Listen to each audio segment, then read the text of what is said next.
দেওয়া আছে 7 সেন্টিমিটার ব্যাসার্ধ বিশিষ্ট বৃত্তের অন্তর্লিখিত বর্গক্ষেত্রের ক্ষেত্রফল কত। তাহলে অন্তর্লিখিত বর্গক্ষেত্রের ক্ষেত্রফল কত কত 7 সেন্টিমিটার ব্যাসার্ধ বিশিষ্ট বৃত্তের।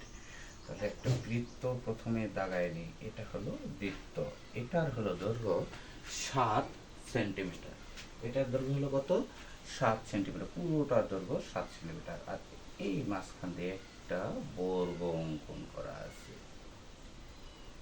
আচ্ছা, বর্গটা ভালো হলো না, এটা বর্গ অঙ্কন করা আছে এই এই তাহলে এই বর্গের হলো মাঝ বিন্দু দিয়ে গেছে, হলো বৃত্তের মাঝ বিন্দু দিয়ে গেছে, অর্থাৎ 7 সেন্টিমিটার ব্যাসার্ধ বিশিষ্ট।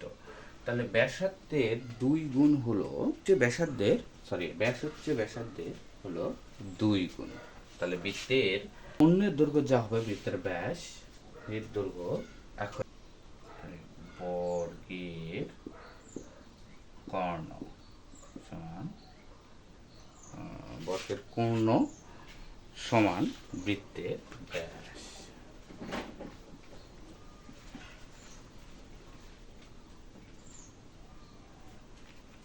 বর্গের কর্ণ সমান বৃত্তের ব্যাস। তাহলে ব্যাসার্ধ, তাহলে ব্যাসার্ধ করে বর্গের কর্ণ ও বৃত্তের ব্যাস। তাহলে এই যে ব্যাসার্ধ কত আছে 7, তাহলে আপনাকে কি বললাম কিছুক্ষণ আগে, বললাম যে ব্যাস হচ্ছে ব্যাসার্ধের দ্বিগুণ। তাহলে এখানে ব্যাসার্ধ আছে 7, তাহলে দ্বিগুণ, তাহলে কত হলো 14 সেন্টিমিটার।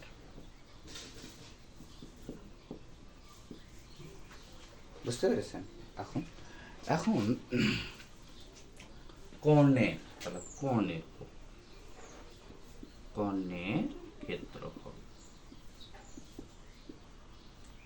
ক্ষেত্রফল কত আছে? কর্ণের ক্ষেত্রফলের সূত্র হলো কর্ণের উপর স্কয়ার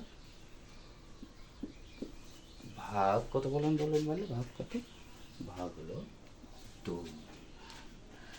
তাহলে কর্ণ কত দেখলাম এখানে 14 উপর স্কয়ার 2, এই দেখি 14 উপর স্কয়ার 14 উপর স্কয়ার করলে কত হয় দেখেন, এখানে দেখ 14 উপর স্কয়ার করলে কত হয় 196, আর নিচে হলো 2, কাটাকাটি করলে হয় 98